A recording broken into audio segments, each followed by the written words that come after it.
بسم اللہ الرحمن الرحیم۔ آج ہم آپ کو ایک ایسی شادی شدہ زندگی کی کہانی سنانے جا رہے ہیں جس میں محبت ہے، وفا ہے، دین ہے اور ایک نیک اور صالح معاشرے کی بنیاد ہے۔ یہ کہانی ہے آیت اللہ روح اللہ خمینی کی، جنہوں نے 28 سال کی عمر میں شادی کا فیصلہ کیا، لیکن اس شادی کے لیے ان کا معیار عام رسموں سے مختلف تھا۔ امام خمینی چاہتے تھے کہ ان کی شریک حیات دینی، فکری اور روحانی اعتبار سے ان کے ہم رتبہ ہو۔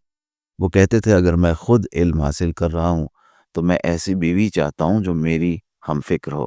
میں چاہتا ہوں میری بیوی علماء اور معزز خاندانوں سے ہو تاکہ ہمارے خیالات میں ہم آہنگی ہو۔ ان کے ایک دوست نے ان کا رشتہ آیت اللہ ثقفی کی صاحبزادی سے کروایا، جو بعد میں ان کی شریک حیات بنی۔ شروع میں ان کی بیوی قم میں رہنے پر راضی نہ تھی، لیکن خوابوں کا ایک سلسلہ شروع ہوا۔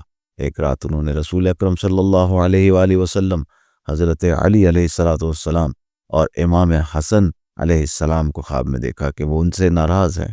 جب انہوں نے اپنی نانی کو خواب سنایا تو جواب ملا، بیٹی یہ اصلی سید ہے، یہ شادی تمہاری تقدیر ہے، اور یوں اس مبارک رشتے کی بنیاد پڑی۔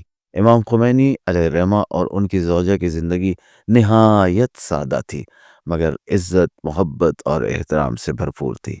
امام خمینی علیہ الرحمہ خود کہتے تھے، میں تم سے صرف یہ چاہتا ہوں کہ واجبات ادا کرو اور حرام سے پرہیز کرو۔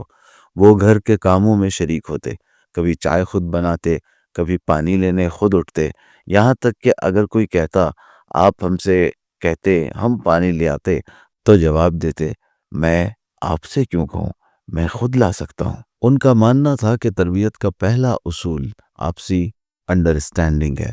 رات کو بچوں کو سنبھالنے کے لیے وقت تقسیم کیا ہوا تھا۔ 2 گھنٹے امام خمینی جاگتے، پھر 2 گھنٹے ان کی بیوی۔ دن میں وہ تعلیم و تبلیغ میں مصروف ہوتے اور رات کو والد کا کردار نبھاتے۔ امام خمینی رحمۃ اللہ علیہ اپنی بیوی کا بے حد احترام کرتے۔ ان کے میکے یا سفر پر جانے سے افسردہ اور غمگین ہو جاتے اور واپسی پر مسکرا اٹھتے۔ ایک بار ان کی بیٹی نے کہا، امی بہت خوش نصیب ہے نا؟ تو انہوں نے جواب دیا، نہیں، خوش نصیب میں ہوں کہ مجھے ایسی بیوی ملی۔ یہی محبت، وفاداری اور دینداری ان کے گھر کی بنیاد تھی۔ آج جب ہم میریٹل لائف میں ایشوز، پرابلمز اور مسائل کا رونا روتے ہیں، ہمیں امام خمینی علیہ الرحمہ کی اس سادہ، پرخلوص اور روحانی شادی سے سیکھنے کی ضرورت ہے، جہاں دین، صبر، محبت اور خدمت اور عزت سب ایک ساتھ چلتے ہیں۔